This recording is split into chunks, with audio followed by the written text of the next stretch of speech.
जागरणजोश.com के इस वीडियो में आप सभी का स्वागत है। मैं हूं सैयद सौबान।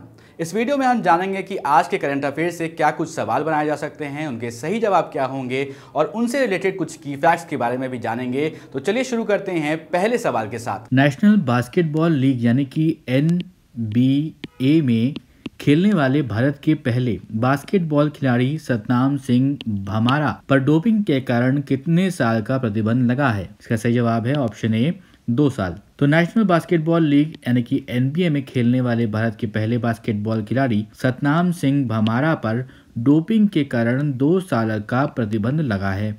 वे पिछले साल नवंबर में डोपिंग परीक्षण में विफल रहे थे, जिसके बाद राष्ट्रीय डोपिंग रोधी एजेंसी, जिसे आप लोग जानते हैं नाडा के रूप में, उसने उन्हें अस्थायी रूप से निलंबित कर दिया था। नाडा की तरफ से लगाया गया प्रतिबंध 19 नवंबर 2019 से लागू होगा और 18 नवंबर 2021 को खत्म होगा। बढ़ते हैं अपने अगले सवाल की तरफ। केंद्रीय सड़क परिवहन एवं राजमार्ग मंत्री नितिन गडकरी के अनुसार कितने तारीख से सभी वाहनों के लिए फास्ट टैग को अनिवार्य किया गया है?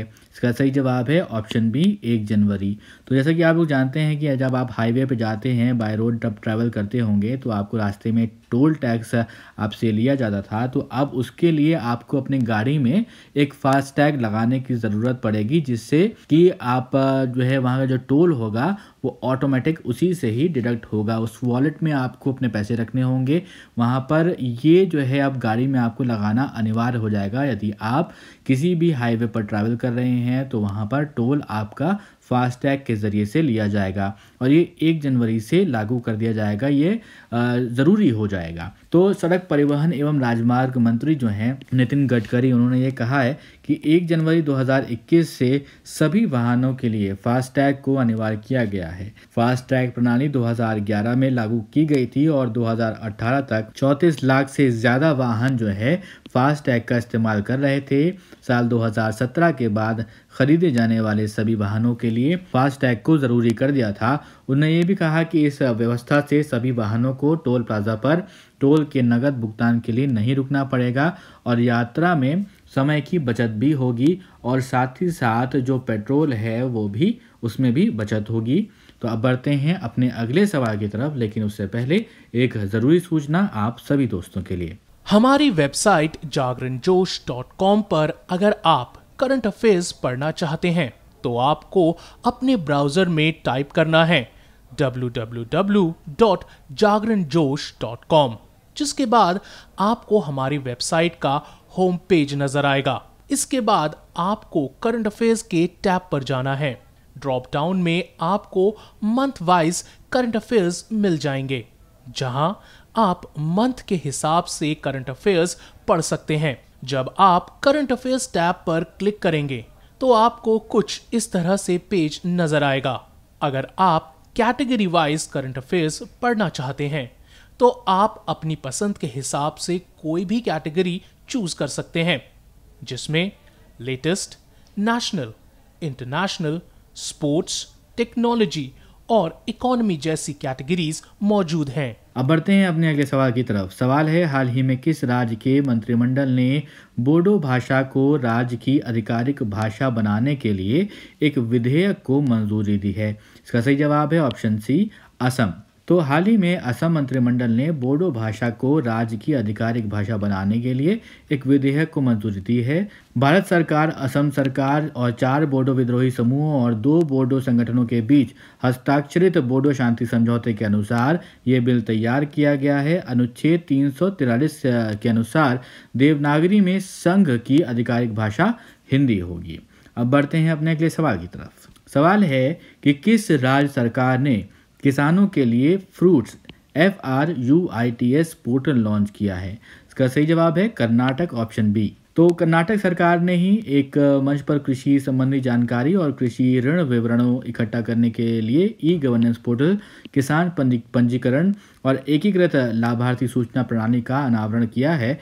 इसमें सभी किसानों को पंजीकृत किया जाएगा और पोर्टल पर एक पहचान संख्या दी जाएगी। फ्रूट्स पोर्टल को जो है भूमि विवरण प्राप्त और वैलिडेट करने के लिए कर्नाटक राज्य के भूमि पैकेज में एकीकृत किया जाएगा। बढ़ते हैं अपने अगले सवाल की तरफ। सवाल है कि हाल ही में इंटरनेशनल क्रिकेट काउंसिल यानी कि आईसीसी के द्वारा जारी टी20 रैंकिंग भारतीय खिलाड़ी लोकेश राहुल बल्लेबाजी रैंकिंग में किस स्थान पर बरकरार हैं? इसका सही जवाब है तीसरा। तो इंटरनेशनल क्रिकेट काउंसिल यानी कि आईसीसी के द्वारा जारी टी20 रैंकिंग भारतीय खिलाड़ी, उसमें जो है लोकेश राहुल बल्लेबाजी रैंकिंग में जो है वो तीसरे स्थान पर बरकरार है। वहीं भारतीय कप्तान विराट कोहली जो हैं वो एक पायदान के सुधार के साथ 7वें स्थान पर पहुंच गए हैं।